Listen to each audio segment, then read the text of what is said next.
During the Second World War, a new type of film emerged in Hollywood that became known as the woman's picture. Films that included women-centered narratives, female protagonists, and the design to appeal to a female audience. Some of the most successful directors of women's pictures through the 40s and 50s included Douglas Sirk, Max Ophuls, and George Cukor. But he said there wasn't any letter. He said I was going out of my mind. Not going out of your mind. You're slowly and systematically being driven out of your mind. Why? Unlike male-centered movies, which were frequently shot outdoors, women's films were set in the domestic sphere. And when it came to the darker dramas or thrillers, a quote-unquote woman's picture would often focus on female madness, depression, hysteria, and amnesia. The shy, unsophisticated young girl who dared to follow in the footsteps of the beautiful Rebecca is portrayed by lovely Joan Fontaine. In 1940, a critically lauded British director called Alfred Hitchcock made his big break in Hollywood with a woman's picture called Rebecca, an adaptation of a Daphne du Maurier novel about an old dark house called Mandalay that was being haunted by the memories of the owner's dead wife. It's a lovely room, isn't it? Loveliest room you've ever seen. Everything is kept just as Mrs. De Winter liked it. Nothing has been altered since that last night. Come. The film went on to achieve huge critical success and won the Oscar for Best Picture. A few years later, George Cukor directed a psychological thriller based on a Patrick Hamilton play about a young woman whose husband manipulates her into believing that she is descending into insanity. The film went on to win 2 Oscars. What makes you do these crazy, twisted things? Gregory, are you trying to tell me I'm insane? While both films were originally pitched by studios and their directors as quote-unquote women's pictures, both are now generally recognized as 2 of the best and most influential domestic set psychological thrillers of the 1940s. Go on. Don't be afraid.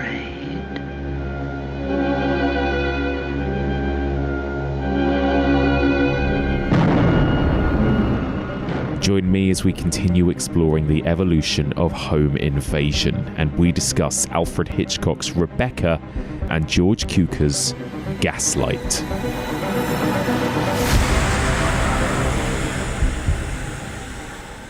Welcome back to the evolution of horror. My name is Mike Munzer, and as ever, I am your host. If you're tuning in for the first time, then welcome. In this podcast, we explore and dissect the history and the evolution of the horror genre by looking at particular subgenres one series at a time. We are currently in the middle of our 9th series exploring the evolution of home invasion, and this is part 4. In this week's episode, as that intro suggested, we're going to be looking at 2 psychological quote-unquote women's pictures from the 1940s set in the home: Alfred Hitchcock's Rebecca from 1940 and Gaslight from 1944. Both of these discussions will be spoilerific. Please do check both these brilliant films out before you listen to our discussion. So joining me in my big dark gothic house filled with seedy little secrets is a brand new guest. She is the alternative programmer for my favourite cinema in the world, the Genesis Cinema in London. And of course, she's also a cinephile and huge horror fan. And look at that, she's right on time. It is my great pleasure to welcome Laura Perrachon. Hello. Hi. Hello. Thank you for having me. So lovely to have you here. Come on in out of the cold. Take a seat. So tell me a little bit about, I always love to hear from new guests, what your sort of relationship is with horror. Like, are you a horror fan, would you say? And have you always been a fan of horror? I am definitely now. Yeah. I definitely wasn't. No. Yeah. I was a very, very scared child and teenager. And I've gone completely the other way. It's very, very strange. I think I was always curious about it, but very, very scared. So I was scared of blood a lot for some reason. Mm-hmm. But then my sister, I remember when I was, I think 6 or 7, showed me Edward Scissorhands, which I think you can say is some kind of, is it? Yeah. That's sort of like gateway horror for a lot of people, I think. You know, Tim Burton and Edward Scissorhands and that kind of stuff. Yeah, because I tell that much to my sister and she's like, No, it was terrifying. I think I didn't sleep for like 3 nights after that. That's fair. That is fair.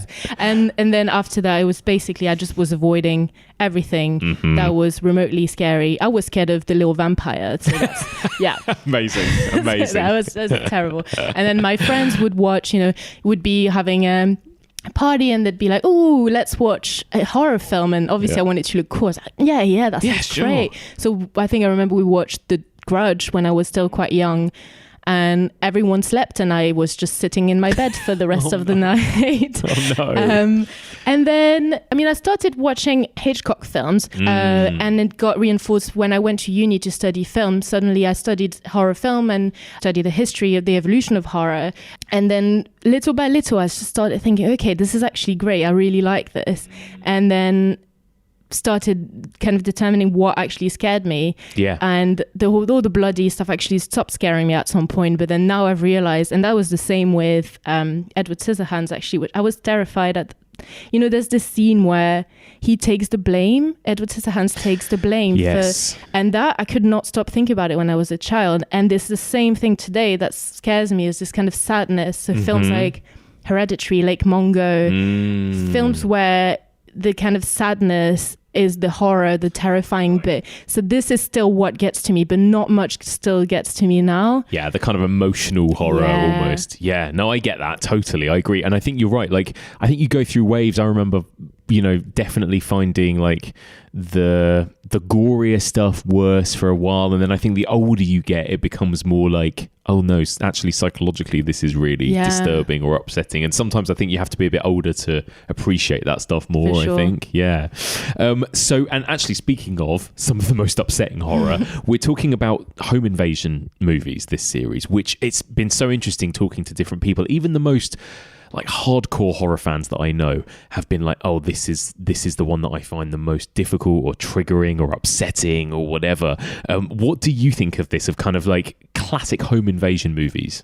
Yeah, I think first thing I would think about when you say home invasion would be films that are linked with violence, which I find really hard to watch. Yeah. But I'm not that drawn to in terms of horror. So Funny Games, Clockwork Orange, The Purge. It's fine. I'll watch it. I'll be interested, but it's not. I'm not that into it. And I do find it very hard to watch, and I'm not surprised that it's one of the most triggering ones for viewers. But I think I'm more, if you have a wider meaning to home invasion, I think I'm more into the kind of films where you have some kind of hesitation, doubt, where there's a something happening and you're not sure if what you're seeing is actually what's happening. Oh yeah. And so there's tension growing, and sometimes it goes with the fact that the intrusion is coming from inside the house rather than coming from inside and going in.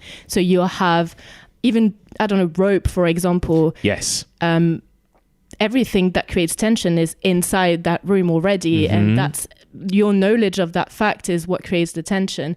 I love that. And that's what you find in Gothic horror stories as well. And ghost stories, it's this kind of, I love that hesitation. You have your protagonist who's not sure if what's happening to them comes from their imagination, and you're yourself doubting that, and that's where your tension's created. And I really like that in home invasion, and the fact that it all comes in a space where they're supposed to be safe is even more triggering. Totally, I agree with you. Like, I think it's been really interesting planning the series of home invasion movies, because I think you're right. Like, it feels like the traditional home invasion movies start in around the 1970s almost. Like, it's not until sort of films like A Clockwork Orange where you get like the hardcore home invasion, and everything that I'm covering earlier than that are these really interesting other movies that are like, they are set in the home but they're not really home invasion. But I think there's something equally as disturbing about it, about this idea that you could be safe in your own home and somebody you trust is dangerous or something like that,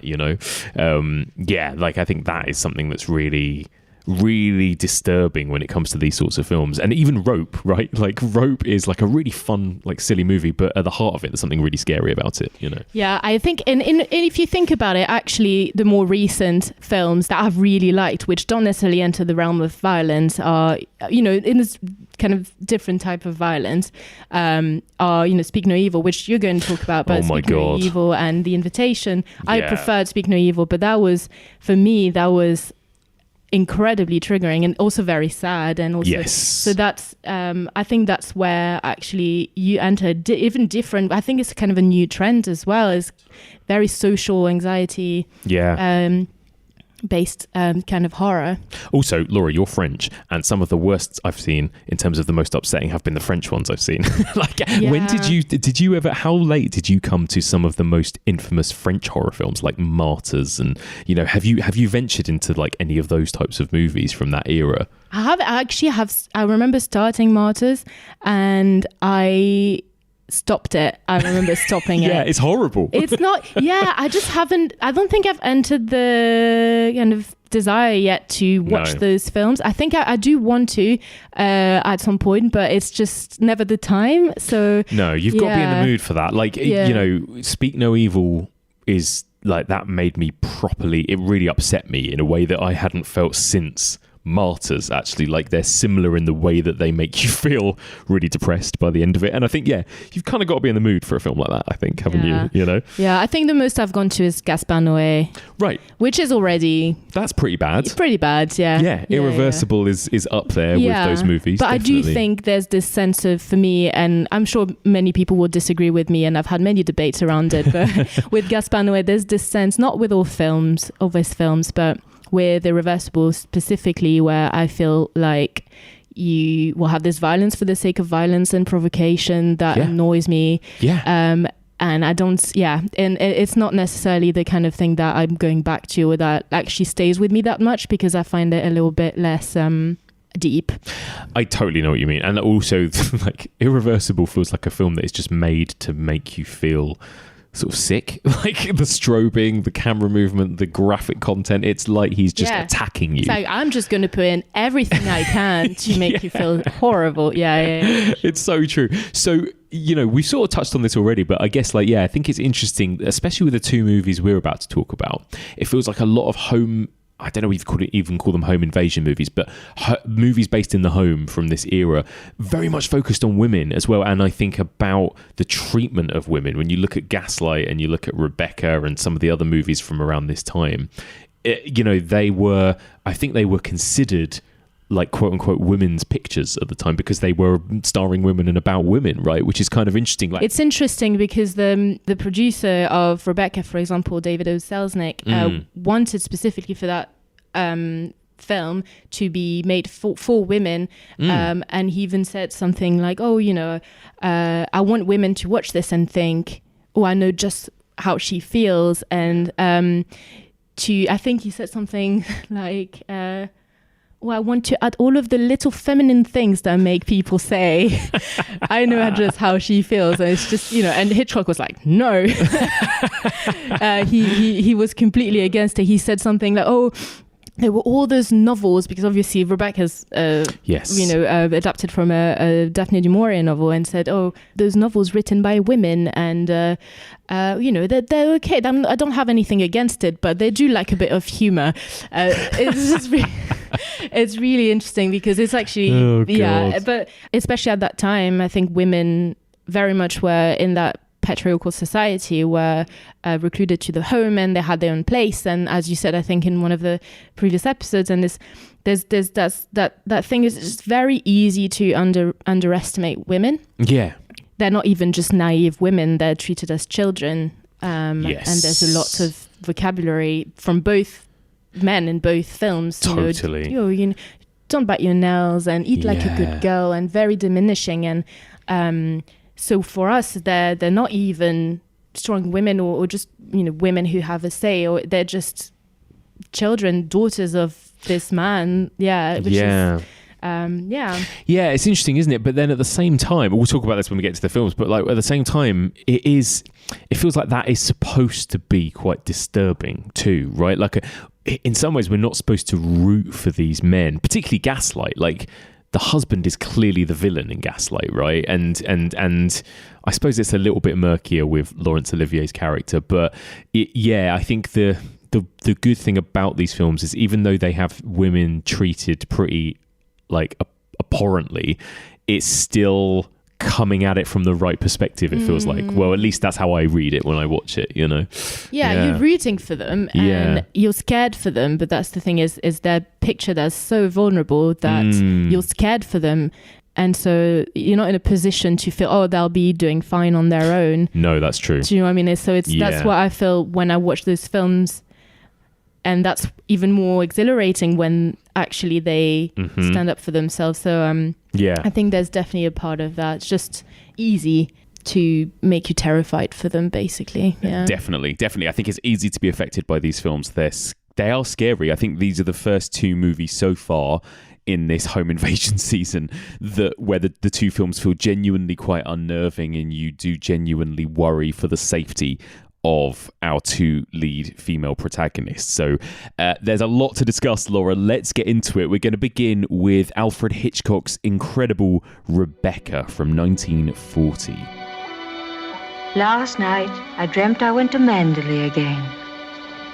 It seemed to me I stood by the iron gate leading to the drive, and for a while I could not enter, for the way was barred to me. Then, like all dreamers, I was possessed of a sudden with supernatural powers and passed like a spirit through the barrier before me. There was Manderley, secretive and silent. Time could not mar the perfect symmetry of those walls. Moonlight can play odd tricks upon the fancy, and suddenly it seemed to me that light came from the windows. And then a cloud came upon the moon and hovered an instant like a dark hand before a face. The illusion went with it. I looked upon a desolate shell with no whisper of the past about its staring walls. We can never go back to Manderley again, that much is certain. But sometimes, in my dreams, I do go back to the strange days of my life, which began for me in the south of France. The film opens in Monte Carlo, where a shy, unnamed woman, played by Joan Fontaine, meets Maxime de Winter, who's played by Laurence Olivier. He's a good-looking, debonair, aristocratic man, and very confident. And we later find out that Max is a widower whose late wife drowned in the sea near Manderley, which is their grand mansion in England where he lives. So Max and our protagonist fall in love in Monte Carlo, and very soon, very, very soon, get married, moving back to Manderley together. So there is where basically our story really starts. We meet Mrs. Danvers, the housekeeper, who is one of the main characters. She's a stern woman who makes it very clear from the beginning that no one will ever replace her former mistress, Rebecca, who she worshipped. And possibly more. Yes, indeed. Rebecca's presence is overwhelming to the new Mrs. De Winter, and it makes her feel insecure and inadequate. So as her insecurities grow and her efforts to please her husband and gain Mrs. Danvers' affection fail, everything seems lost until one day a sunken boat containing Rebecca's body is discovered. I love that. Good synopsis, Laura, as well. Excellent work. What a film, right? Tell me a little bit about your sort of history. When did you first discover Rebecca, and what do you think of it generally? Just before university, I started watching Hitchcock films, and then didn't stop. I just would watch Hitchcock films all the time. It was my comfort type of. I would put it in the background. Sometimes I don't think I would pay enough attention, to be honest. It was just I just really loved them and the feel of them. And I watched Rebecca at that point. I don't remember it having a big impact on me compared to some of his other films at the time. No, totally. Yeah. But then rewatching it for this, obviously I was still very excited to talk about this film. I was, I'm very excited to rewatch it after a few years now. And it's completely, really, I kind of saw it with completely different outlook. It was very, I don't know if it's because I've been here in the UK now for 6 years, and now I have this better understanding of British culture. Yeah. Or if it's because I'm an older woman and I can relate a little bit more with the main character. But it was, I really, really liked it. And I read the book as well, and I got really transported into that universe, and I really, really liked it. It's now gone up to some of my favorite Hitchcock films. Yeah, me too. I came to this really late. Like, I saw it for the very first time a couple of years ago since doing the podcast, and I don't know, for whatever reason in the UK, Rebecca is just harder to get hold of than most other Hitchcock films, and I, exactly the same as you, fell in love with Hitchcock when I was a film studies student. I had a box set of all of his films. I've seen so many of his films countless times, like Rope, Rear Window, Psycho, but like, for whatever reason, Rebecca was just one that I never was able to watch. And when I finally saw it, I think I thought it was going to be, I don't know, maybe I thought it was just going to be a little bit more old school, a little bit more tame than his other stuff.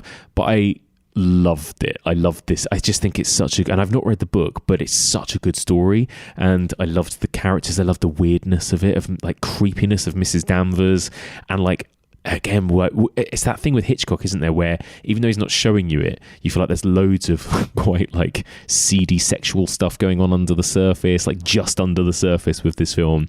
And also it looks stunning, doesn't it? I think it's one of the most beautiful looking Hitchcock films he's ever made as well.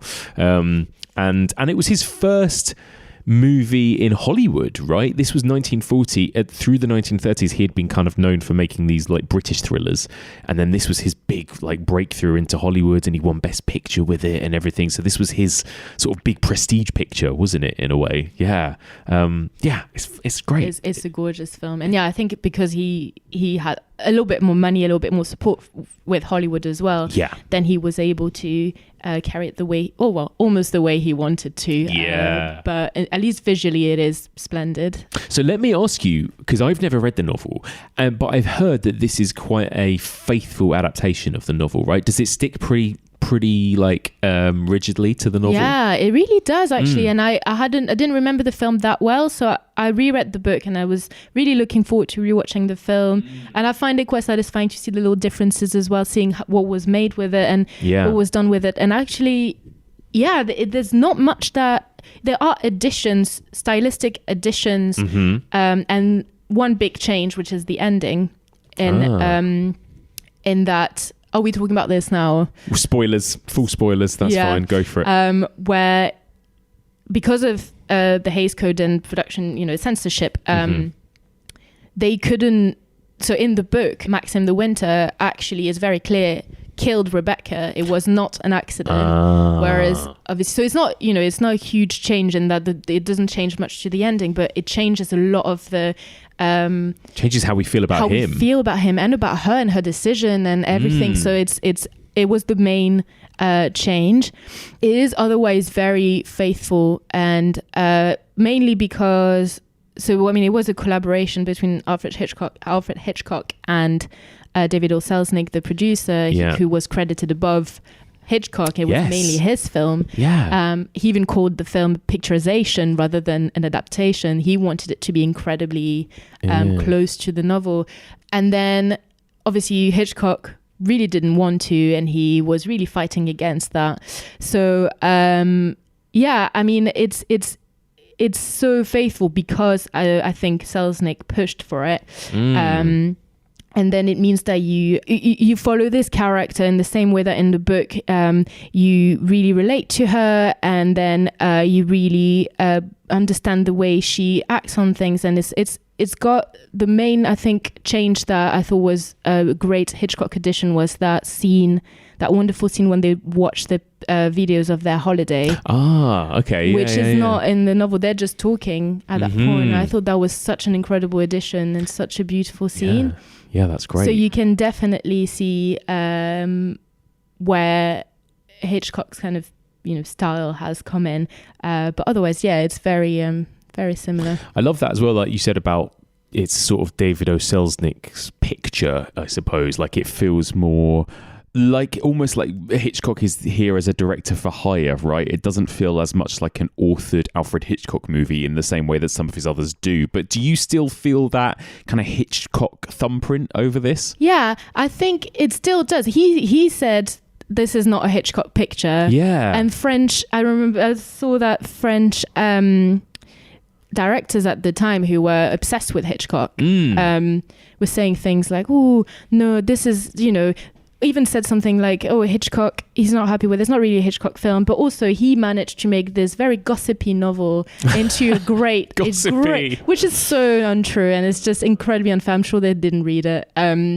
It is, I think there is a lot of Hitchcock in it in the way, it's just an incredibly dark story, and it's extremely, it's gothic. It's got that very Hitchcockian feel of tension and hesitation, and we start rooting for the characters who would do awful things. That's very interesting, because also in the novel, Maxim the Winter is not as likable at all. Right. He is much more, as soon as they pass the porch of Manderley, he is cold and, suddenly extremely difficult to talk to. And, whereas in the film, you've got a lot of like, darling and my dear, which I found really interesting, because I was like, oh, okay, well, I mean, already he is a very charming man, right? Yes. But then you also kind of feel, okay, well, I understand why you would stay and why you would. So there's this kind of very interesting treatment of the characters and the way Joan Fontaine is directed, and which is very Hitchcockian and very cinematic in the way it's also made in the Gothic feel to it as well. The Gothic feel is what's incredible, I think, because the book wasn't even that old at this point, was it? I think it was like late 30s that the book was published. Similar time, and she was actually very happy with the and Daphne du Maurier is incredible. Like, when you think of some of the biggest horror movies, The Birds, Don't Look Now, these were all Daphne du Maurier stories, and they're also different from each other as well. Even The Birds, both directed by Hitchcock, both du Maurier stories, they feel so different to each other in a way.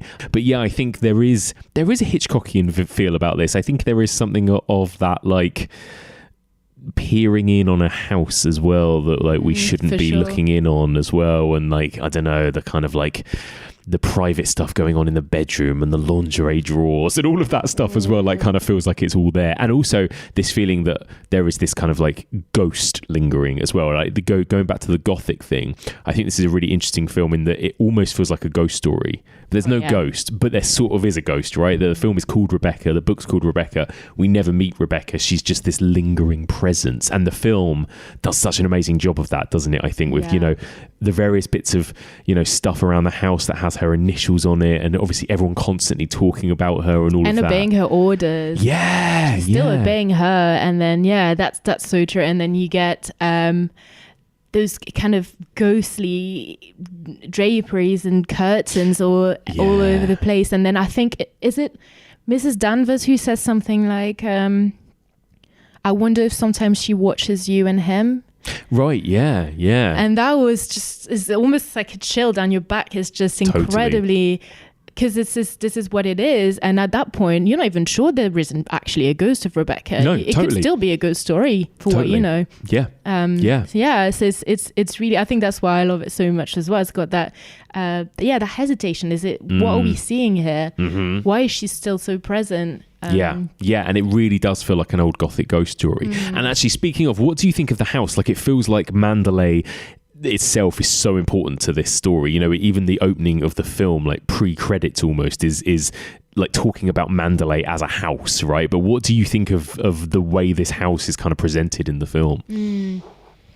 I think what's really interesting is that it's a real, so you're in Monte Carlo, it's sunny, it's nice, and then as soon as you arrive in Mandalay, it's rainy, it's horrible weather, and then the silhouette of Mandalay, it's nighttime, and its silhouette is there, and it's just this presence that's there, and it's just so overwhelming already for our character, who's already overwhelmed by the idea of, she doesn't feel adequate, she's not from that same milieu, she's really scared of suddenly having to try and fit into that aristocratic environment. And then you arrive and then it's there and it's huge. And then in the book and in the film, where they use that same wording for the first kind of voiceover narration, it's the house is completely personified. This is where it comes. The house is actually a character. Exactly.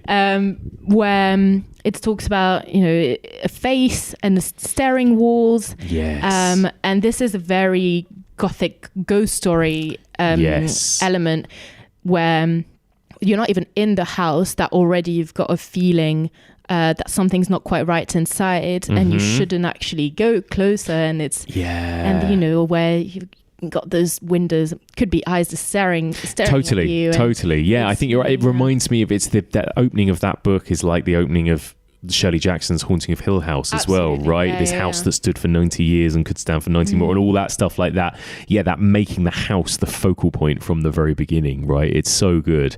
And the way this film looks as well, like we've talked about it as Hitchcock, coming on board as a director for this big prestige picture. It really feels like a prestigious film. And all of Hitchcock's films look interesting and cool, and he uses so many cool visual tricks and flourishes throughout his career.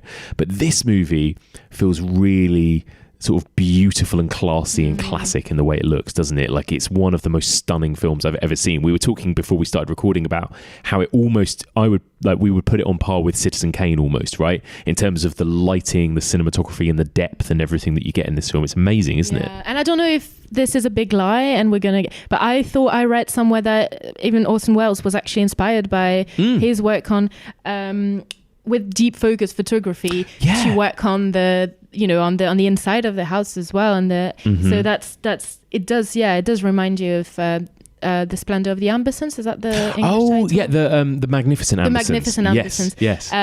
Or Citizen Kane. And it's absolutely. I think it's really treated as a character and really embellished, and really it moves around. It's really, you never really quite know where you are. It's really it's amazing the way it's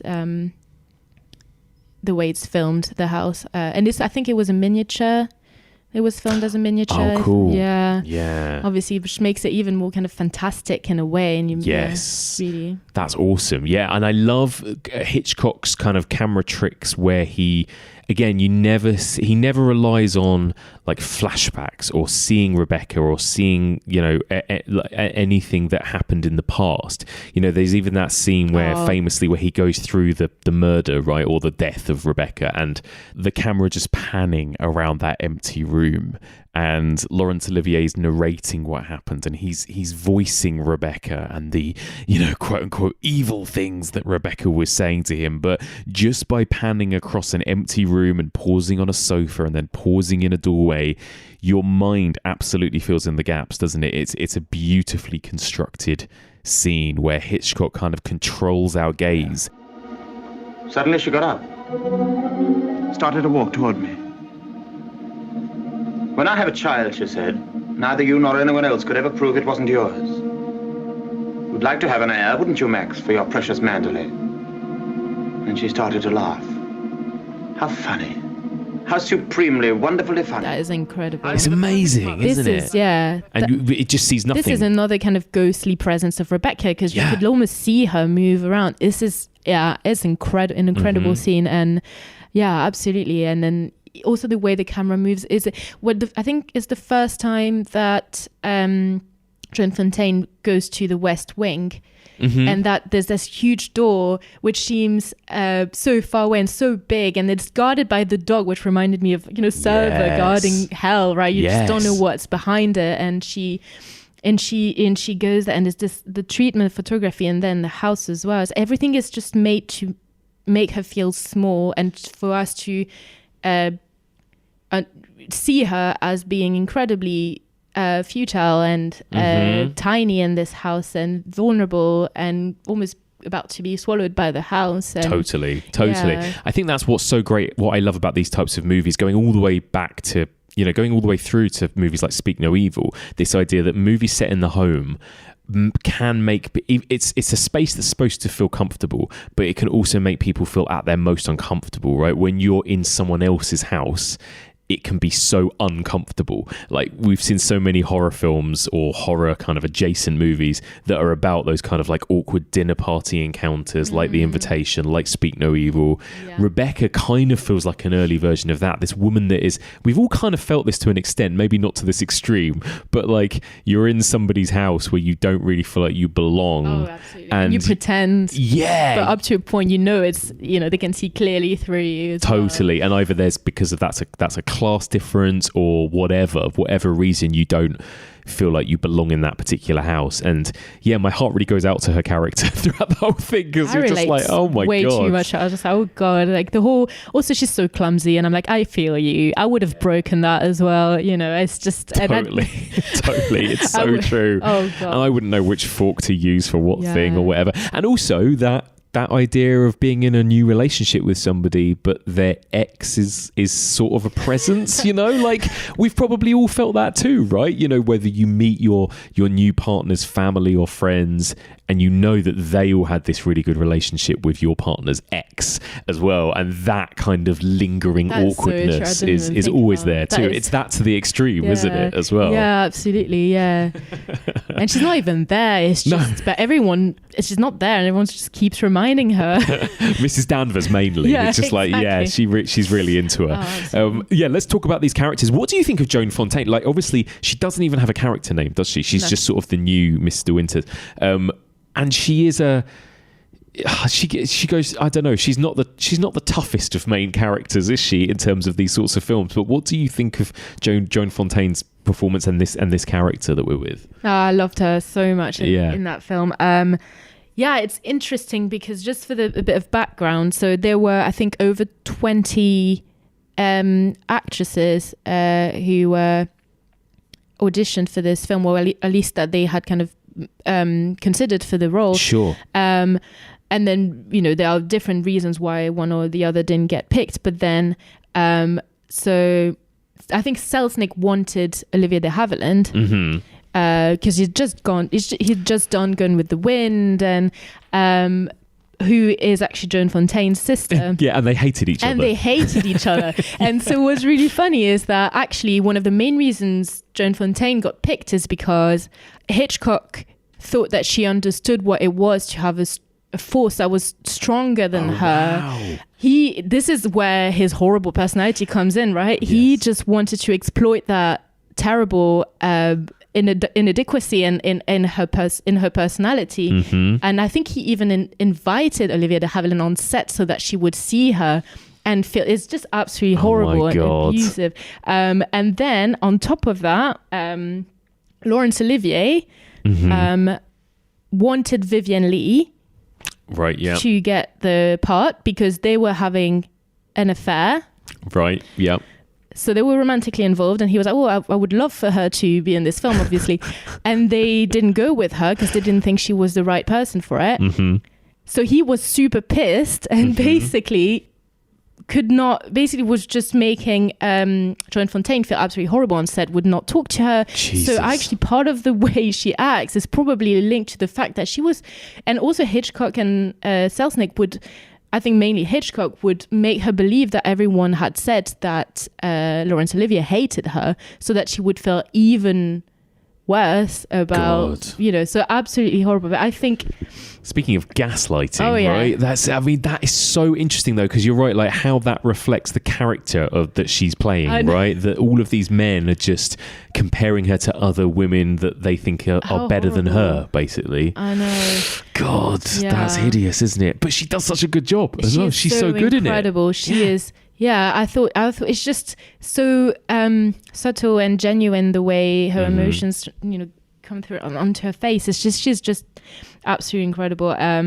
And I think there was this thing as well about Hitchcock wanting to hire an actress who wasn't bankable at the time and make her into a star. So a very egocentric thing, but at the same time, it gave her that. Certainly did. That spotlight, and she was, I think it's completely, the success that she got with this role, I think is completely deserved. Yeah, totally. Yeah. And in some ways it's not it's in some ways it is a bit of a thankless role. Like, she does have to just be a little bit kind of scared and upset for most of the film, doesn't she? Yeah. But she does it so well that you find yourself completely, your heart just goes out to her throughout the whole film, right? You're completely on her side throughout this whole horrible situation that she's in, you know, and that's the most important part, I think, with horror or thriller or whatever. You've got to feel that empathy for your main character, which you absolutely do. But she does do that transition very well as well. As soon as she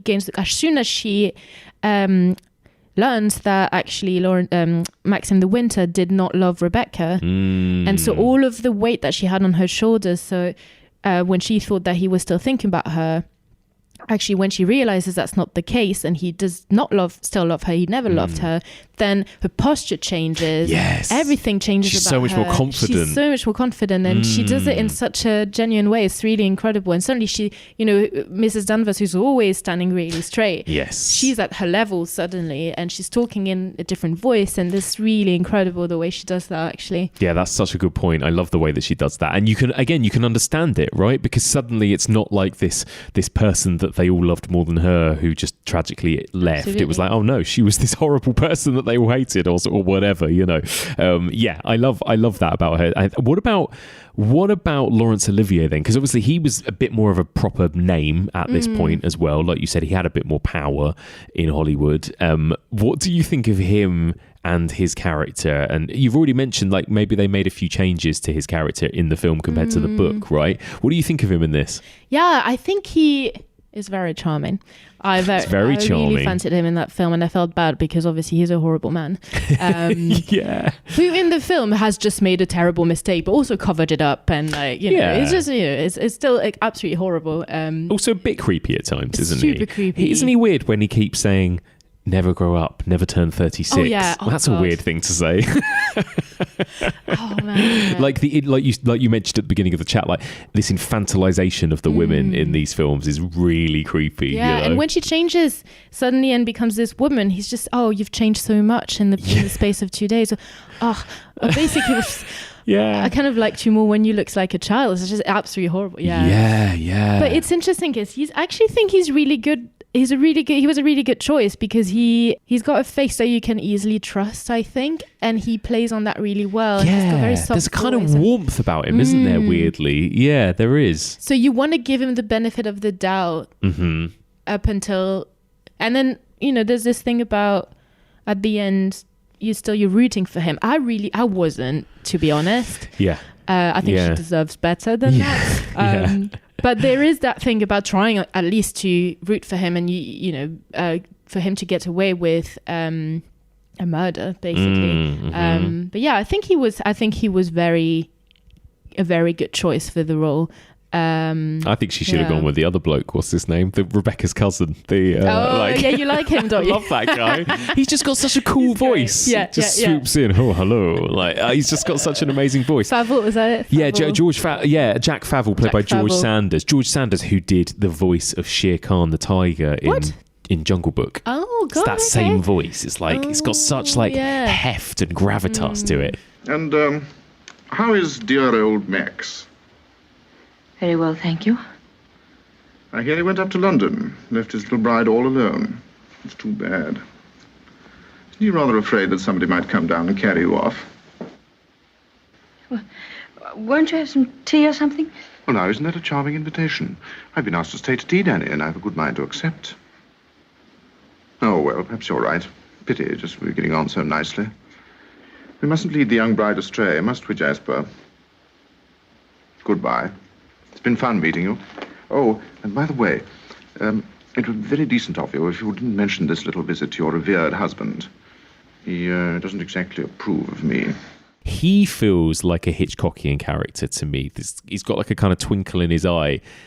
He's quite evil, but kind of like, I don't know, there's a kind of like fun wickedness about him. Do you know what I mean? He's kind of the opposite of Max de Winter in a way. Yes. It's like complete opposite of glamour. He's just completely authentic. And I do see that. He's kind of like happy to be a bit of a wrong'un, isn't he? Which I love. And then of course, Judith Anderson nominated for an Oscar as Mrs. Danvers as well. Mrs. Danvers. Amazing, right? And actually, funnily enough, she would go on to be in And Then There Were None in 1944, which me and Rhiannon Diana discussed last week, and we talked about how good she was in that movie and so sinister, and she's so sinister in this as well, isn't she? What do you make of Mrs. Danvers and that Judith Anderson performance? Yeah, again, it's interesting because in the book she's an actually much older woman who you see as a protector of Rebecca, who saw her grow up, right? So much, and then that's interesting that that's actually quite interesting because then suddenly, and so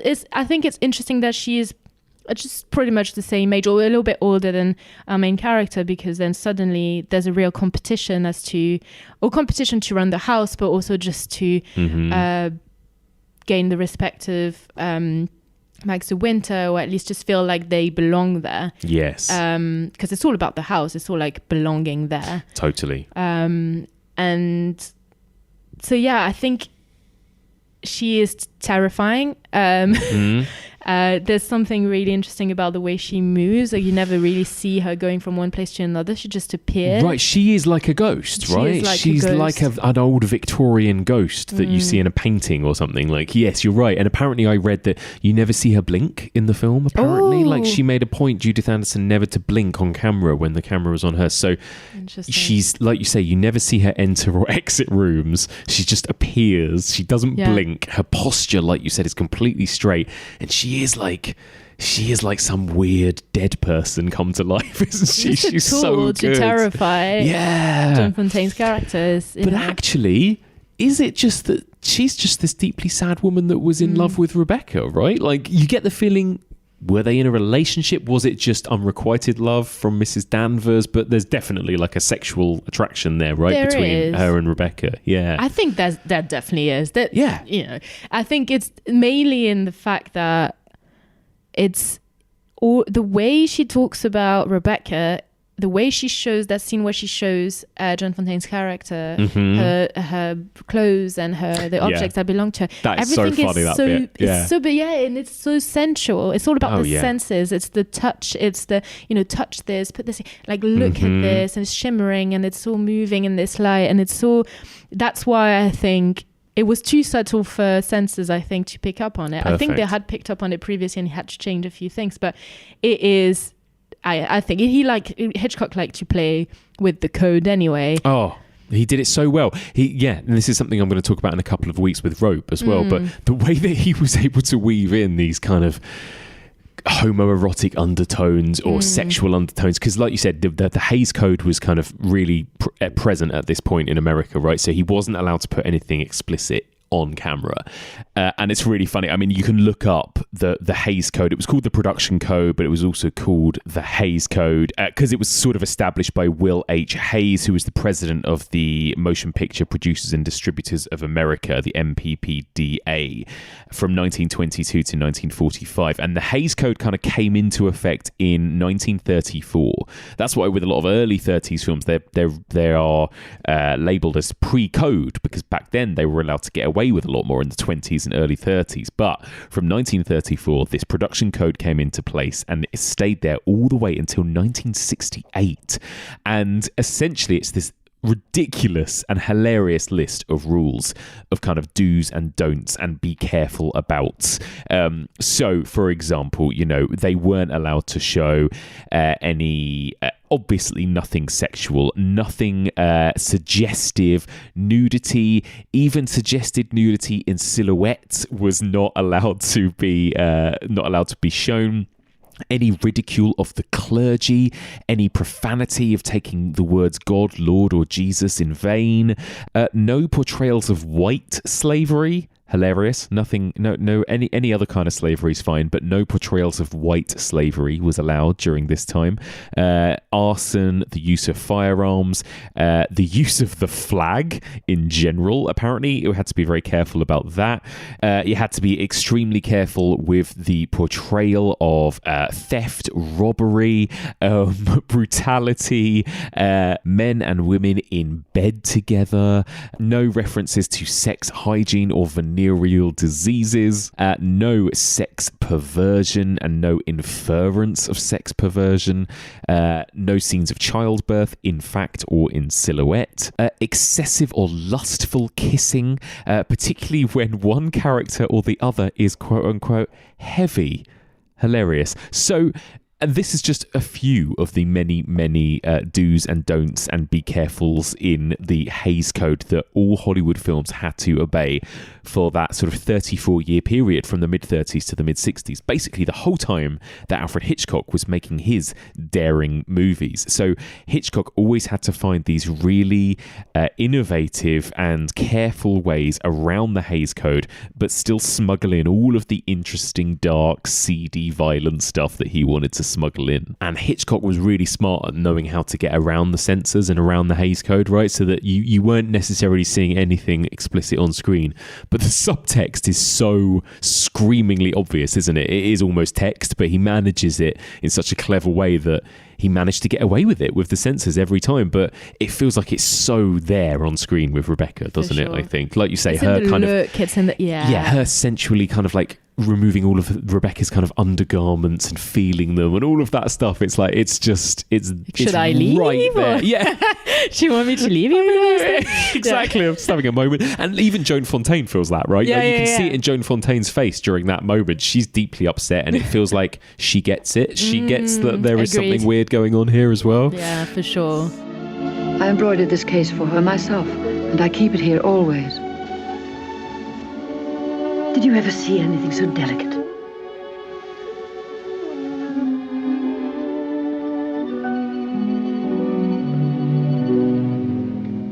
Look, you can see my hand through it.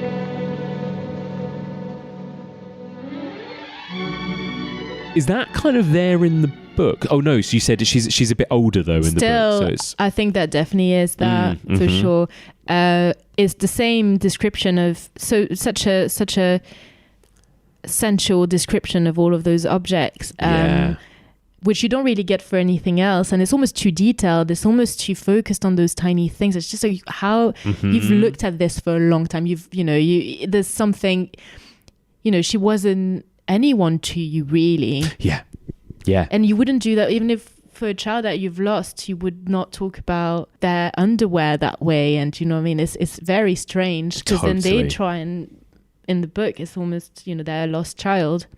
But then it makes you even more uncomfortable when she starts talking about Rebecca that way. So I think it definitely is there as well. And the big kind of like central set piece, it feels like in this film, is the costume ball, like the fancy dress party so where she Mrs. Danvers persuades her to dress in this costume that Rebecca wore, right? What a great scene as well. Incredible. It's so good, isn't it? And the build up to it, and she's so happy with her costume, she can't wait to show him, and then his reaction, and it's such a good moment, isn't it? And that's sort of like the climactic moment before we get all of the stuff that happens in the final third of the film, which is the reveal of the body and everything else that happens right on the brink of that happening, doesn't it? Yeah, it is definitely the highest point of shame that she reaches, and she's just not at this point, I think, in the book as well, she's just deciding. You can see that she thinks, I'm not going to try anymore. It's just not her,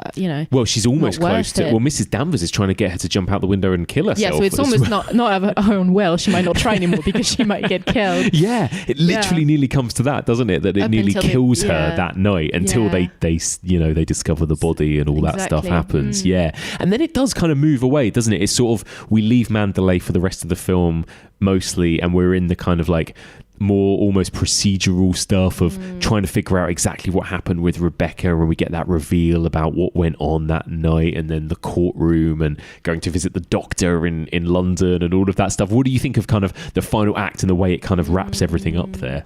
Yeah, I like it in that it's necessary. I like it less than obviously I just feel like suddenly the tension is gone because there's no more hesitation. That's all gone. So it suddenly becomes almost like a courtroom drama, or just an investigation, or and unless you're really rooting for him to get away with it, right? Gone. And that's interesting, isn't it, as well? Because, like you said, the fact that in the book he did actually kill her, whereas in this movie it goes a bit softer on him as a character. So we do sort of want him to be okay. It's almost a romantic scene as well when she discovers that actually they're still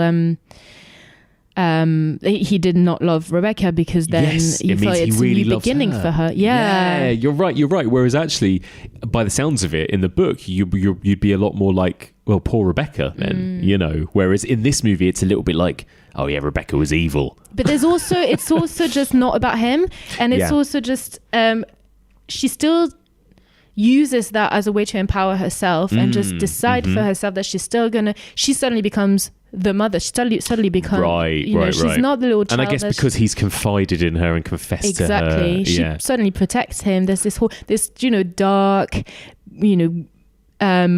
mysterious man. Suddenly she's cracked it and she's able to rescue him. Yes. And she's found his vulnerability almost. Exactly. So it's about her, and it's about her actually believing in herself, gaining confidence. And she decides that for herself.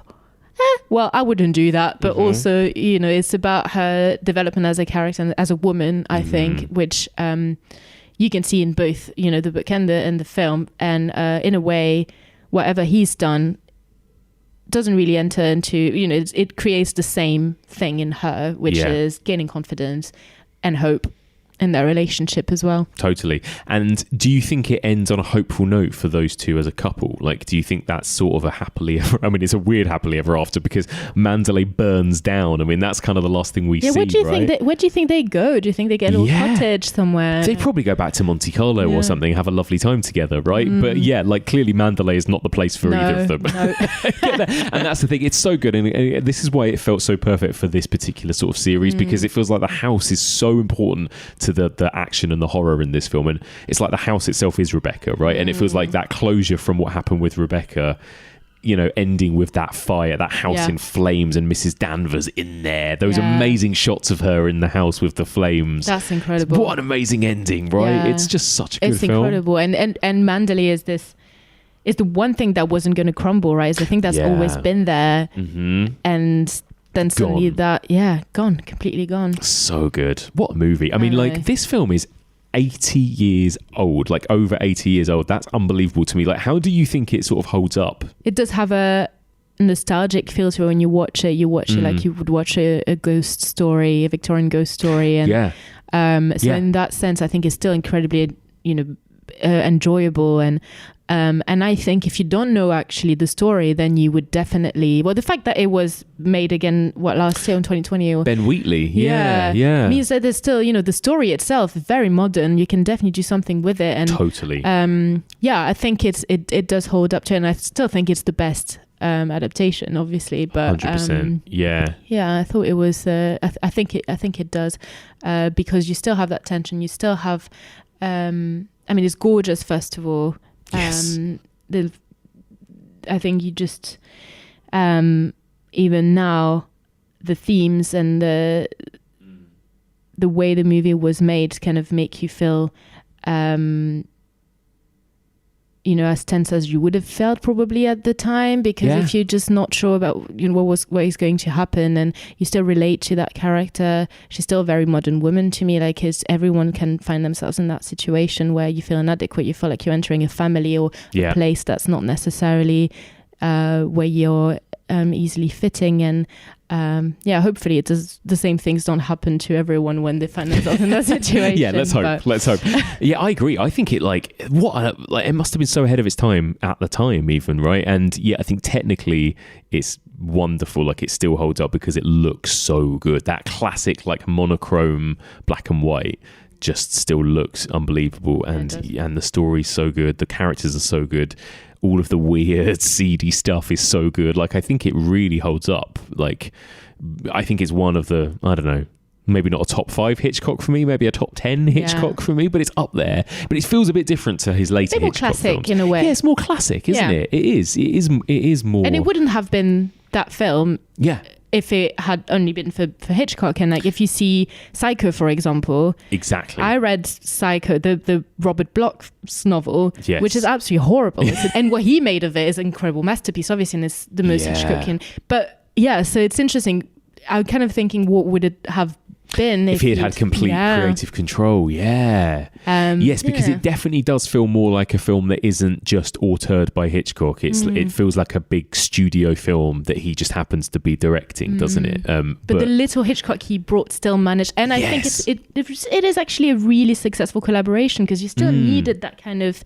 I think you needed to have that sense of that character being so relatable. Yes. That I think Selznick wanted to keep, and to have that romance to it as well. In a way, it's kind of. I think it was a really good balance. But yet again, don't really know what it would have been in other circumstances. No. Well, there you go. That is the brilliant Rebecca from 1940, directed by Alfred Hitchcock. Just before we get into the second film of this week's episode, I want to take a moment to thank this week's sponsor. That's $20 Patreon subscriber, Mark Reed. Mark sent me a little message and said, "Hey Mike, my name is Mark and I first discovered your podcast after seeing Eraserhead for the first time and having very mixed emotions about it. I needed someone to help unpack it for me before my head fell off. From then on, I was hooked and I'm really enjoying your Letterboxd and watching all the movies for the new season.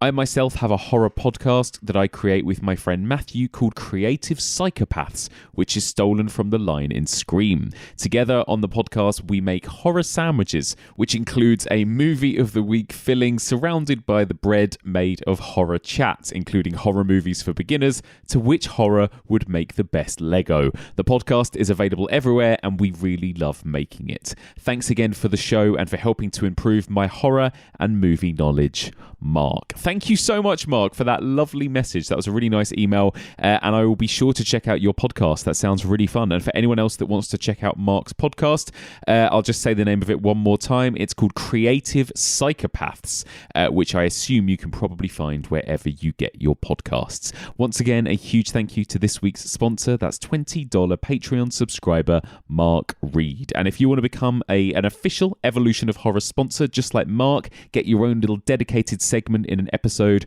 where you can plug your own podcast or blog or business or website or whatever you like, or just send me a message that you'd like to have read out, then please sign up. Patreon.com/Evolution of Horror. $20 per month will also get you access to every single bonus bit of content. You'll have a back catalogue of over 200 bonus episodes to listen to, and you will get an extra new episode in your feed every single week. Patreon.com/Evolution of Horror. Okay, let's move into the second film of this week's episode. Laura and I are about to discuss Gaslight from 1944. I've tried so hard to keep it within these walls, my own house. Because you would go out tonight, the whole of London knows it. If I could only get inside that brain of yours and understand what makes you do these crazy, twisted things. Gregory, are you trying to tell me I'm insane? It's what I'm trying not to tell myself. But that's what you think, isn't it? That's what you've been hinting and suggesting for months now, ever since... Since what? Since the day I lost your brooch. Yes, that's when it all began. No, it began before that. The first day here when I found that letter. What letter? The one I found among the music. From that man called Bauer. Sergius Bauer, yes. I remember. Yes, you're right. That's when it began. Yes. I can see you still, standing there and saying, look at this letter, and staring at nothing. What? You had nothing in your hand. Gaslight. So the story begins with a flashback where we understand that the famous opera singer Alice Ahlquist was murdered in her own London home where she lived with her niece Paula, who is played by Ingrid Bergman. And then fast forward to a few years later, Paula was sent to Italy to learn how to sing. Obviously after the murder, kind of not doing very well. So she went to Italy, learned how to sing. And there she meets a man who is the accompanying pianist, Gregory Anton, who is played by Charles Boyer, who, again, very quickly, she falls in love with and marries. Very quickly. And then on his suggestion, very heavy suggestion, they decide to move back to Paula's old house in London.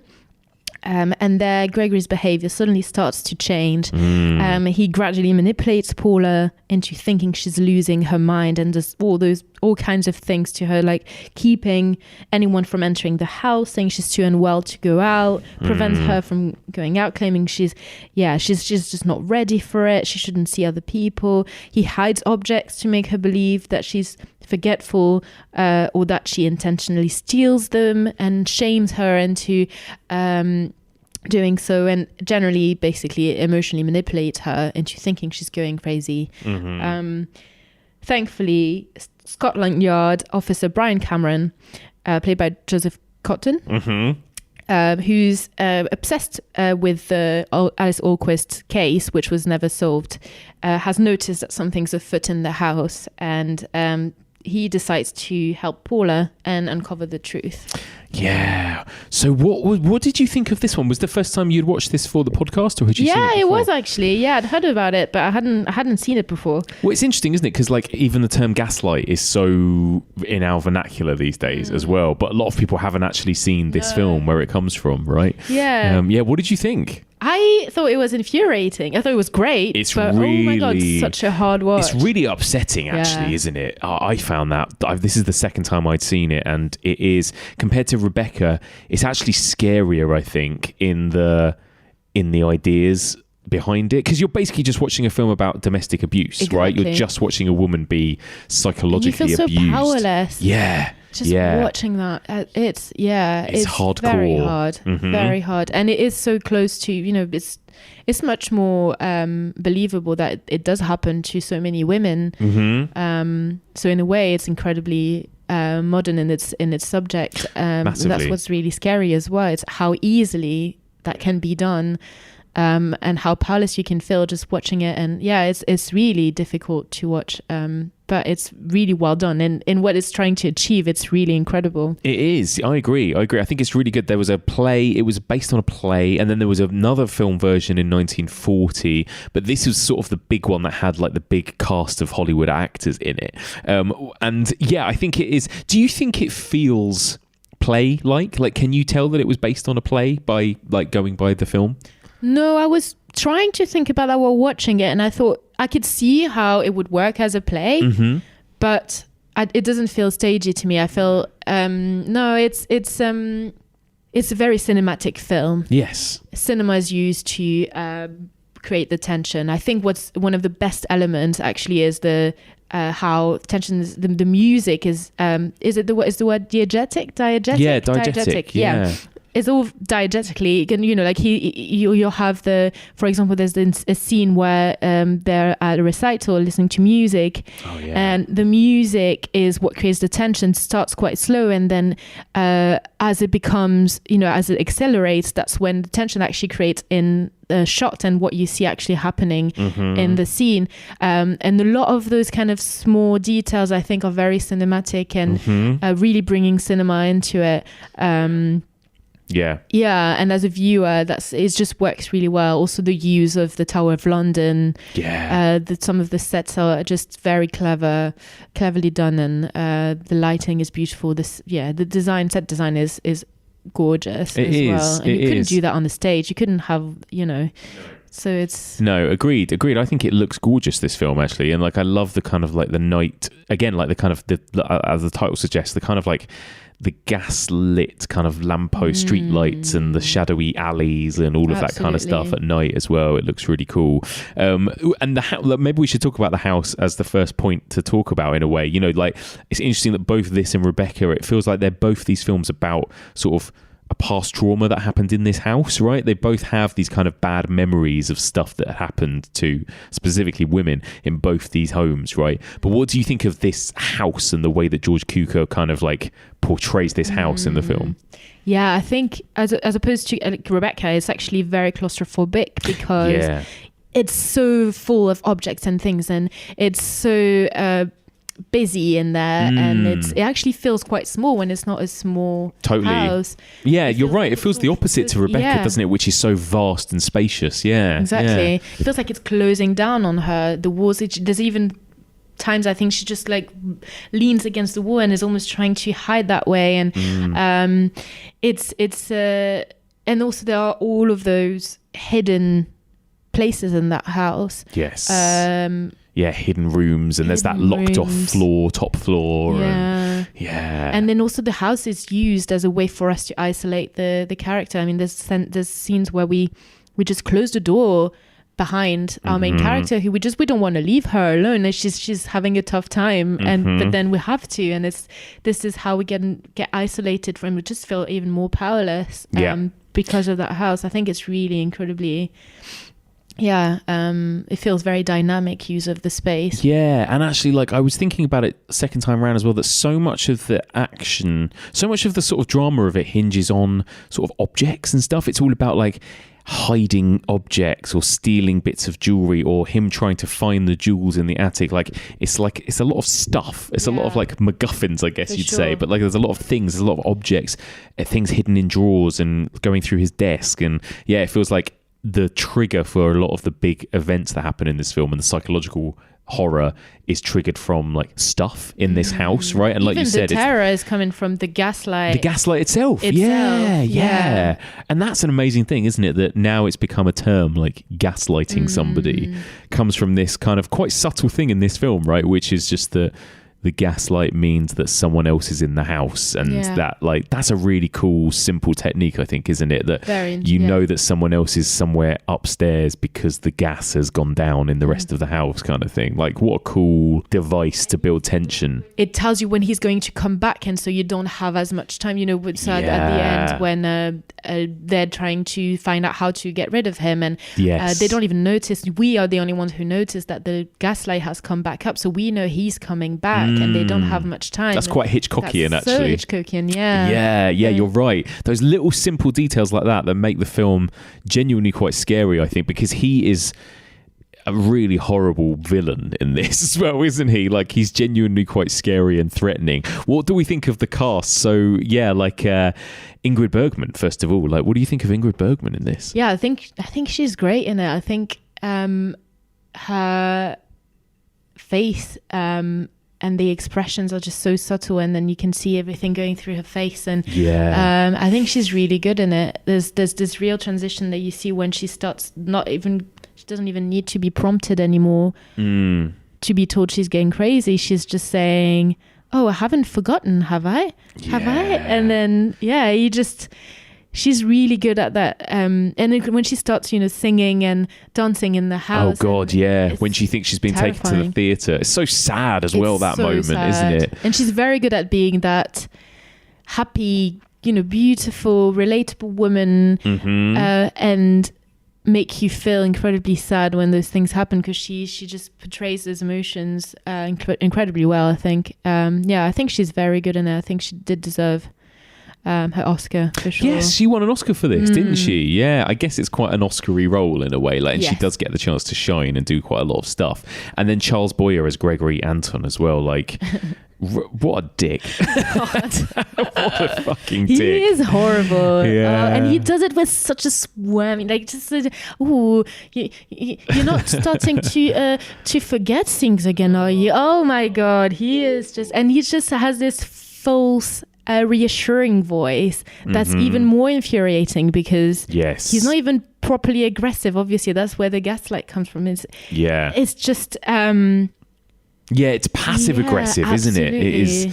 It's so much passive aggression in this, and he keeps doing this thing where he almost acts like, oh, I'm not angry, I'm just disappointed. He does a lot of that with her, doesn't he? He's like, you've forgotten again, or whatever, and he acts like the one that's hurt by it, so that she has to apologize to him and stuff. Oh God, it's like a master manipulator, isn't he? And again, I do feel like in this way, this film is quite ahead of its time, that it's kind of commenting on that in 1944. Do you know what I mean? Like, it's quite true. Yeah, no, for sure. And I think it's really, I think, a perfect example of the method of, when you talk about gaslighting now is very overused, but yes, people will just use it for anything. If you're lying to somebody about something, like, you're gaslighting me. Exactly. But this idea of making somebody feel like their mental health is declining when it's not is a really scary concept, isn't it? Actually, or even turning the situation around when he's being suddenly called out on something, he will turn it around so subtly. So the letter, oh no, but I never had a letter. Yeah. Do you remember? God. That is, I think for me, that was the worst, because that's when he is on the verge of being, yes, overpowered because he's being proven wrong. Then suddenly he manages still to turn it around and make her feel small. And that is, yeah. I mean, he's good at what he does. He's good at what he does, isn't he? And it is quite a good performance from him as well, because he is genuinely, he's a horrible, threatening person. And I think it's interesting, this film also has a kind of like, there's a weird tonal thing too, where there is like a bit of comedy in it as well. Like, actually, I suppose it's similarly to Rebecca. Like, both these films start somewhere else where they first meet, kind of abroad, and then they come back to their kind of English home. And you have these kind of like fun, older women characters in supporting roles. You have the same in Rebecca with the woman that hires Mr. Winters as a companion, right? Who gets quite a lot of that first act in that film. And in this movie, you've got Miss Thwaites, I think, right? Played by Mae Whitty. But bloodthirsty Bessie, is that right? Bloodthirsty Bessie, who just is this like busybody neighbour, right? In the square. And it's so funny because she just pops in and out like some kind of comedy sitcom character almost in this really dark story, you know. I can see myself being bloodthirsty Bessie in she's a true crime obsessive. She is Yeah. It's so exciting. Your book? Yes, it's all about a girl who marries a man, and what do you think? He's got 6 wives buried in the cellar. That seems a lot. Yes, and I'm only at page 200, so I'm sure there's still more to come. It's a wonderful book. Oh, it sounds a little gruesome. Yes, well, I'm afraid I enjoy a good murder now and then. My brother always calls me Bloodthirsty Bessie. Have a biscuit, dear. Thank you. Digestive biscuits. Unpleasant name, isn't it? I always call them Diggy biscuits. I love that there's this square. It reminds me a bit of like Mary Poppins or something, that like square of houses and the kind of weird larger than life characters that you get in and around London during those sequences, you know. And then of course, speaking of, you've got Angela Lansbury. Yeah. I can't believe, sometimes I forget how old Angela Lansbury was, because it's like, oh my God, this was 1944 and she was acting all the way up until about 2020, wasn't she, Angela Lansbury? Like, what an amazing career. I mean, to be completely honest, for me, she is not as big a kind of... So I know her name, but I've never really, I never watched Murder, She Wrote. Right. It's not really... So I watched the film and I was like, oh, cool, there's Angela Lansbury, and I didn't really make the link. And actually it was Becky Dark who actually told me, oh my God, and there's a young Angela Lansbury. I was like, yeah, there is. Yeah, it's who's true. That? What did she do? And then I was like, okay, of course, and then made the link. But she's amazing in it. She's really good. I really think she's fantastic. She also brings some kind of more lightness to it. She does. There's an almost like theatricality, because like she was, a musical theatre actress. She nearly got the role of Mary Poppins and then just got beaten by Julie Andrews, and then she starred in Bedknobs and Broomsticks, which was kind of like the sort of B movie version of Mary Poppins. And she has that way about her, like a kind of Broadway star, I think, when she walks into this film. And there's even a moment when she like performs, doesn't she and stuff. And like, I don't know, she's quite mesmerizing every time she's on screen. Like your eyes are drawn to her, I think, aren't they? Like she just has a presence, you know? Oh, Elizabeth, this is our new housemaid. I was explaining her duties to her. She'll be down in a moment. Very good, sir. I'll see you downstairs. She's a tartar, ain't she? What do you mean by that? Oh, strict like. I'm not going to sleep in the same room with her. See the way she looked at me? Don't you think perhaps your costume might have something to do with it? What's the matter with it? Well, it's a little, shall we say, loud. I hope you're not a flighty girl, Lucy. My name's Nancy, sir. Oh, I'm sorry, Nancy. Are you? I don't think so, sir. I'm glad to hear that. Your mistress is very particular about everything being very correct. Is she, sir? Yes. And so am I. Yeah, she's fantastic. And she's also another tool for to make Paula feel absolutely horrible, because obviously in front of her what's his name? The husband is Gregory. Gregory starts flirting with her completely openly, and then says, but you told me But you told me to treat her like an equal, didn't you? And makes her think that that's coming from her, and it's just like he's using other people as well against her, which is absolutely horrible. But it's true. She's sort of almost his sidekick throughout this film, isn't she, in a way? But then he's also treating her in a very particular manipulative way as well, isn't she? Isn't he? I think. But I don't even think she's got anything against anyone. She's just very self-centered. She just wants to go and just have fun. Really, she's just trying to get by. Exactly, she's trying to get by. It's true. And then you've got Joseph Cotton in the middle of it, who plays like the hero character that kind of swoops in and saves the day, right? My wife really fancies Joseph Cotton. He was in Shadow of a Doubt, Hitchcock's Shadow of a Doubt, right, as well as the evil Uncle Charlie in that. And every time he's on screen, Rihanna's always like, oh, it's him, it's Joseph Cotton, oh my God. But yeah, what did you think of him in this? I kind of was a bit like, oh, here we go. The savior man. Totally. It's sort of a shame that she just didn't best him herself. But she does get end. her moment, so I was happy about that. She does get that moment where she's like, do you know what? Go away. I can deal with this. And at the very end has that redemption and that kind of, vengeance. And that's really, really exciting, actually. I really liked watching that. I thought that was, what? You think this is a knife? That's not a knife. And then throws it away. Oh, yes. Yeah. So good. So it's okay. I don't mind Joseph Cotton. Like, as long as we have this scene where actually she can get, absolutely. But I think he was really great in that as well. And we kind of need it. It kind of brings a little bit more of the noir element as well with his character, urban noir, and with the Scotland Yard element, and the fact that he's following him in the street and trying to understand. It does feel much more noir, doesn't it? That stuff. Because if he hadn't been there, it would have been. You could have stayed in the house pretty much the whole time. It would have been another kind of gothic type ghost story. Whereas this has got another element. And I was kind of grateful for him in a way, just because like the story is so stressful and upsetting that you're just like, oh my God, thank God! Like, you've got this B plot the whole way through where you're like, eventually this guy is going to figure it out and come and help her, kind of thing. It's like, it's what's missing from Rosemary's Baby, right? Have you seen Rosemary's Baby? Yes. So like, that's basically a gaslighting story, right? Almost. It's Guy, the husband, is basically like this guy, but like, spoiler alert, it doesn't end well for Rosemary. Like, there is nobody that can come and save her, sort of thing. So like, it's quite a relief in this one that you're like, oh, thank God, he's going to come and sort it out. He can figure out what's going on, kind of thing. Saving, and he's great. Saving men as well a little bit, like our opinion of men for a little bit anyway. exactly. He's one of the good ones. He's all right. And I do like that it does feel like it teeters more into proper horror towards the end, with the locked attic and the stuff going on in the attic and the knife and everything as well. Like, I do think it builds up some genuine kind of tension there, doesn't it, in that final act? Yeah, it's great. It is a very scary film because of the anxiety you feel, but also because of some of the elements of horror and the footsteps and what's going on, and you're not sure either. There's a lot that as a viewer in this film, much more than Rebecca. From the beginning, he's not a good man. You kind of know his intentions.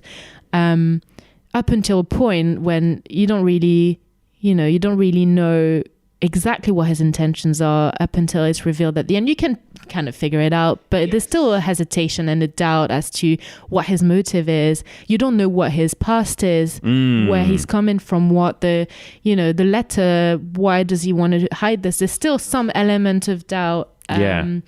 We don't quite understand what's going on that top floor until the end, do we? And that he's trying to find. And it's sort of quite a classic plot in the end, that it's just like about some stolen jewels and stuff, isn't it, really? He's going to a lot of effort to get these jewels. He's playing, this is a real long-term plan he's doing here, isn't he? Where he's like, I'm going to slowly drive this woman mad and get her locked up. The jewels are Rebecca and he is Mrs. Danvers. Right. He is looking at the jewels like Mrs. Danvers is thinking about Rebecca. When they are at the Tower of London and he looks at the jewels. This is so pure love. It's pure love. It's pure lust, isn't it? Yeah, I love that. Yeah, I forget about all those bits when it goes to like the Tower of London and all that stuff as well. And that the really like awful bit to watch is when they go to, is it like a concert? And she breaks down in the Amazing audience. Scene though, Oh God! But it's so hard to watch that stuff, isn't it? It's very difficult, and it's again, this is where the music is used so incredibly well. And what makes you even more uncomfortable is that then she starts, screaming and shouting because she's so upset. Yes. And you almost want to be like, no, it's going to make it worse. But then what do you want to do is it's everything he wanted, and he wins every time. And then obviously this is his proof that no, she's not well enough to go out, obviously. Exactly. And then that's it.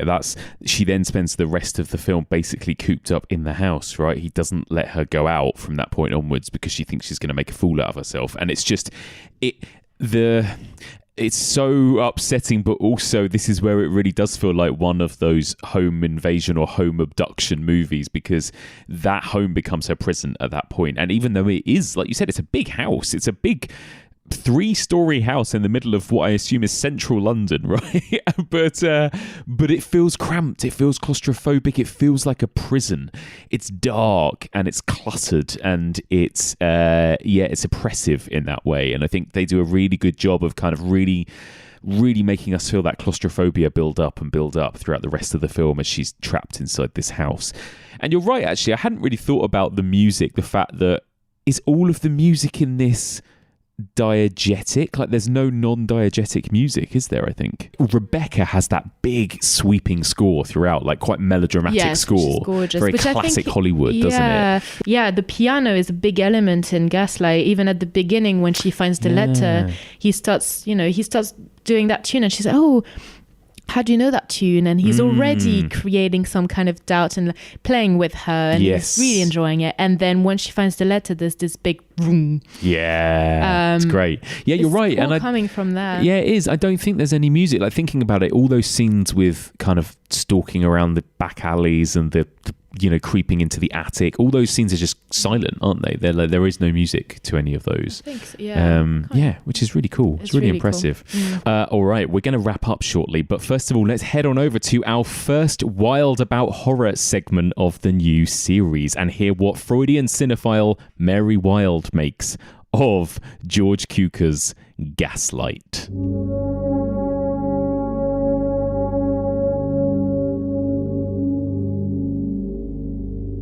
Hey Mike, Mary Wilde here, back for more Freudian hijinks on this new series looking at horror in the home. First up, my thoughts on Gaslight, George Cukor's 1944 American psychological thriller film adapted from the 1938 play by Patrick Hamilton. It follows a young woman whose husband slowly manipulates her into believing that she's going crazy. After the famous opera singer Alice Alquist is murdered at her London home, her niece Paula is sent to Italy to follow in the deceased star's footsteps. During singing lessons, her teacher, Maestro Guardi, complains about Paula's performance. He says, "There's no use, Paula. You are not concentrating. Your mind's not on your singing. All these years you've worked so hard. Now what's come over you? This opera is tragedy, Signorina. You seem incapable of understanding. Did you never hear your aunt sing, Lucia? The trouble is not in your voice alone. Your heart is not in your singing anymore. Each time you come here now, you look happier and you sing worse. Tell me, Paula, you're in love?" Let me put a pin in this comment by Maestro Guardi. I'll circle back to it later. Turns out, Paula's secret lover is her accompanist, Gregory Anton. They marry after a 2-week whirlwind romance.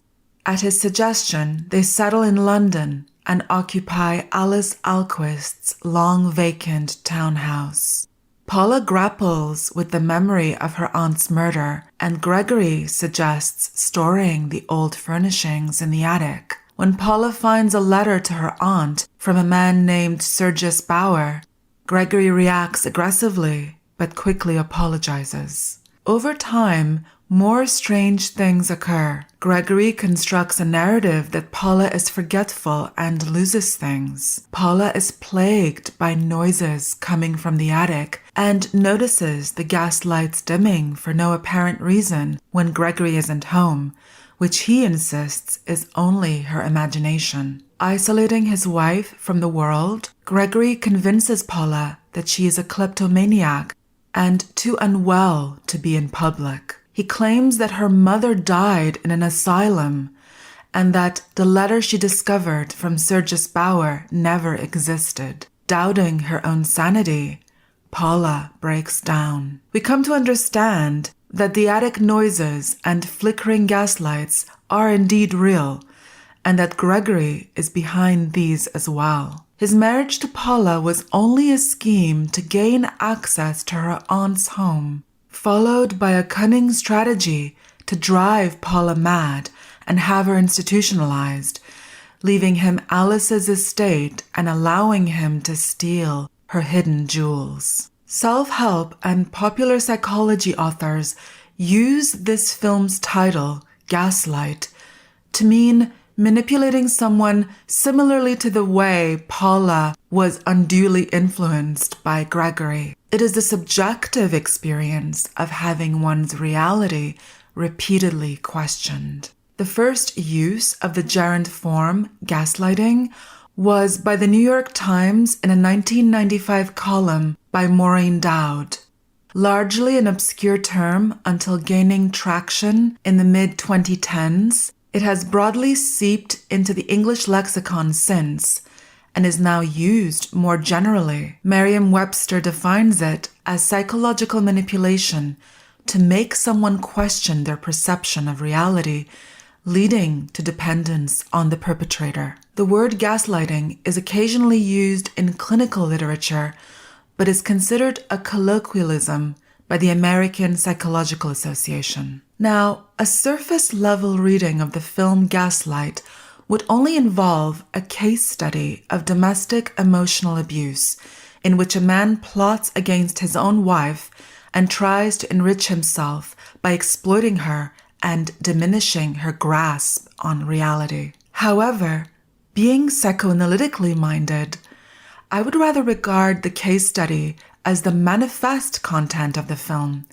That is to say, just the literal subject matter, while the latent content is the underlying meaning of these symbols. Freud's view was that the latent content of a dream matters much more than the superficial manifest content. He always wanted to go deeper. So what is then the latent content or underlying meaning that can be found below the shell of Gaslight? Well, we know that Paula goes to Italy to study opera with Maestro Guardi, the same teacher who trained her famous Aunt Alice. The art form of singing connects Paula to her deceased aunt. Opera here is a stand-in for vitality, the life force, eros, the spirit that animates both Alice and her niece Paula. But if you'll recall, Paula's singing lessons are not progressing. Instead, Maestro Guardi sees that her mind is not on her studies. He perceives her as being too happy and distracted from her craft. Only one thing could have caused this drastic change: love. The teacher encourages Paula to go and be with her man, saying, "Free yourself from the past and forget your singing too for a while. Happiness is better than art. Will you let me meet the man who is taking my pupil away from me? Yes, of course. You have a rendezvous with him. The moment your lesson is over, you fly to him. Is he jealous of your music? These hours you spend away from him?" My reading is, it's interesting that a love affair with her piano accompanist Gregory should be the factor that interrupts Paula's trajectory in opera, that which links her to her beloved Aunt Alice. Gregory love bombs Paula, and this is another controlling tactic most often used by narcissists and abusive people alongside gaslighting. Love bombing includes the following behaviors: grand romantic gestures, excessive compliments, putting the love interest on a pedestal, demanding commitment prematurely, resisting boundaries, and immediate promises about the future. The love bomber seeks to quickly obtain affection and attention before tearing their victim down. Sure enough, Gregory appears charming and exciting in the early days of the courtship, but this rapidly fades away and is replaced with emotional abuse. Unbeknownst to Paula, Gregory is in fact Sergius Bauer, her aunt's killer. Alice Alquist was strangled to death in her London home. How ironic and terribly tragic that a world-famous opera singer, adored for her beautiful voice, should die by strangulation, her very essence choked on the site of her talent, her throat. My assessment is that Sergius Bauer repeats his stranglehold, squeezing the life out of the singing career of Alice's niece Paula. He smothers Paula's potential, initially via an overwhelming expression of affection, luring her away from the creative task of singing, effectively silencing her. He then traps her inside the townhouse, blocking her from the outside world entirely. The house, a freakish mausoleum and torture chamber, displays former achievements preserved in amber, blocking new possibilities. Paula resists returning to the London house, the trauma of her aunt's murder still unprocessed in her mind. She'd been strangled. Her lovely face was all, "No, I can't stay here," Paula recalls, looking deeply distressed. Gregory responds, "Then how would it be if we took away all these things that remind you so of her? The painting, all this furniture, shut it away so you can't even see it. Suppose we make it a new house with new things, beautiful things, for a new, beautiful life for us. We'll put everything away and board it up so you'll never have to see it again, never even think of it. While you are afraid of anything, there cannot be any happiness for us. You must forget her." The strategy put forward by Gregory functions according to the logic of repression, a defense mechanism and key concept in psychoanalysis, ensuring that what is unacceptable to the conscious mind, anything that would arouse anxiety if recalled, is prevented from entering into it. Thus, the strangling agency simultaneously stifles vitality and removes all trace of the event. My reading of Gaslight is that it operates as an allegory charting the turbulent journey of the artist from the point of innocence and experience through emotional chaos and uncertainty towards being able to channel tragedy into her craft. The opera Paula sings in the aforementioned lesson is Lucia di Lammermoor, which is famous for the scene in which the title character goes completely mad. Remember what her teacher, Maestro Guardi, said, "This opera is tragedy, signorina. You seem incapable of understanding. Did you never hear your aunt sing, Lucia? The trouble is not in your voice alone.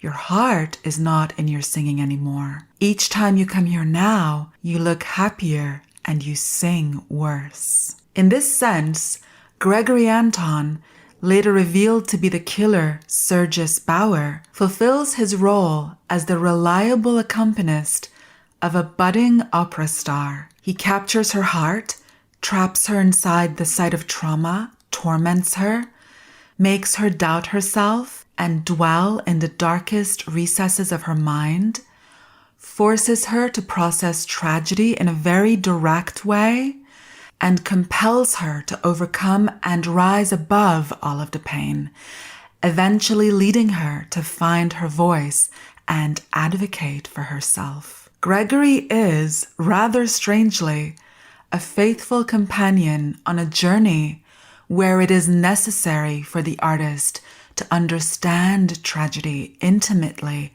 and unflinchingly. Until next time.